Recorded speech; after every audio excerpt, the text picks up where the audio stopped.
The Weeping Angels were a species of quantum-locked humanoids, so called because their unique nature necessitated that they often covered their faces with their hands to prevent trapping each other in petrified form for eternity by looking at one another. This gave the Weeping Angels their distinct weeping appearance. They were known for being murderous psychopaths, eradicating their victims mercifully by dropping them into the past and letting them live out their full lives, just in a different time period. This in turn allowed them to live off the remaining time energy of the victim's life. However, when this potential energy paled in comparison to an alternative power source to feed on, the angels were known to kill by other means, such as snapping the victims' necks.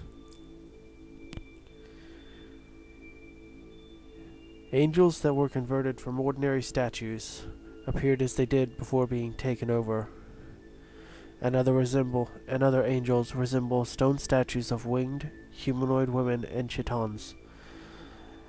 Baby angels resembled cherubs, naked, infant-sized versions of adult angels. Baby angels possess the same traits as the others, but when they aren't seen, their footsteps and childlike giggling can be heard.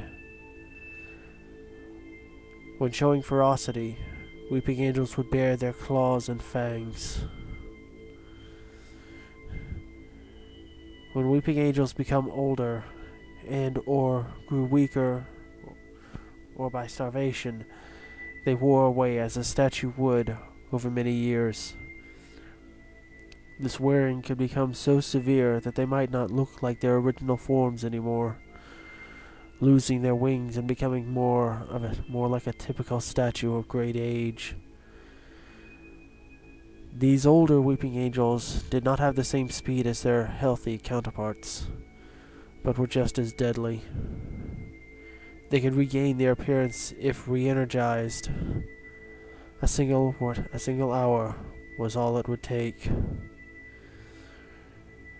River Song once indicated that the weeping angels had the ability to transform ordinary statues into angels, or at least animate and control them, and give them the abilities of true angels, such as quantum locking.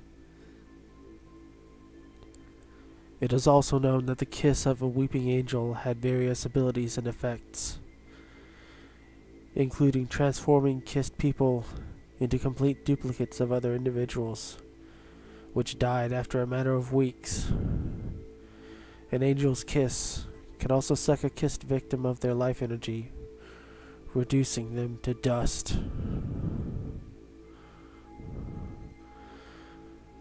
The weeping angels could also move their victims back through time with a touch. They would then consume the potential energy from the lives the victims would have otherwise led. They can move people through both space and time, as Kathy was touched in London, but ended up in Hull in 1920. Billy Shipton was touched inside of a parking garage, and arrived in 1969 in an outdoor location. The first time Rory Williams was touched was in an archway in a park, and he arrived in a street. And the second time he was touched was in Grail's cellar, and he arrived outside Winter Quay at the same time period. This appeared to indicate the angel could choose if their victims were sent through time, or simply lacked the ability at their infant stage. They could also feed on other types of energy, such as radiation given off by a Galaxy-class starliner, or the electrical energy in electronics. This would cause lights to flicker, making it easier for them to get around their quantum locking. If they were sufficiently fed, however, the angels would kill by sneaking up behind their victim and breaking their necks. The angels were very strong, being able to break through steel doors, force magnetized wheels to turn, and snap victims' necks without difficulty. The Weeping Angels had a unique and nearly perfect defense mechanism, quantum locking, which caused them to turn into stone when observed. It could also happen by instinct when they believed that they were being watched. When not being observed, they can move incredibly fast, though they appeared to slow down the closer that they got to their prey. They appeared to like playing with their food. However, quantum locking meant that they had to cover their eyes when in their stone form, as if they saw each other, they would be trapped forever. This means they have the ability to see in the dark as well.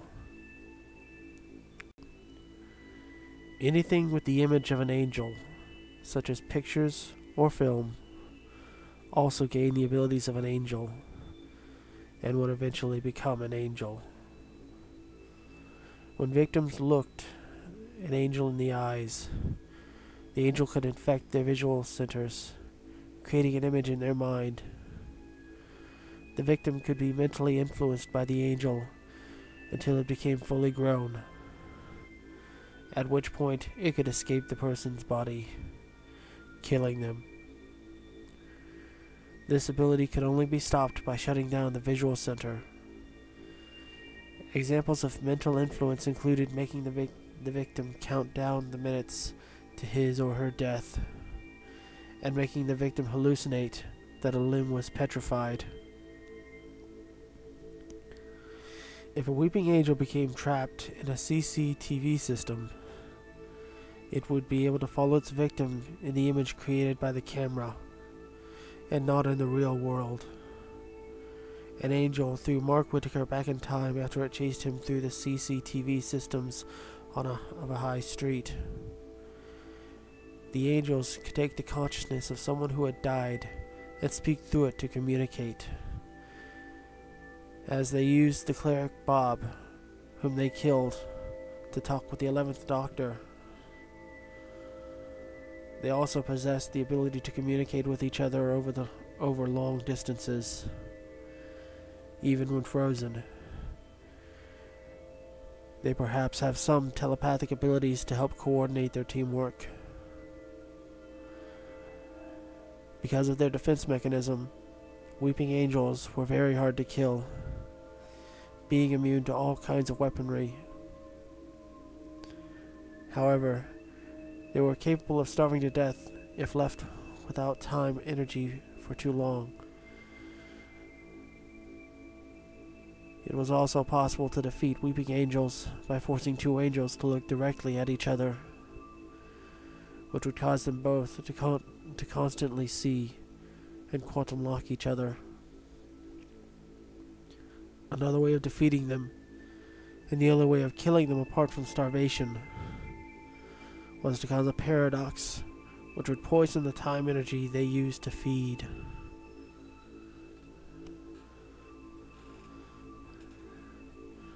Remember,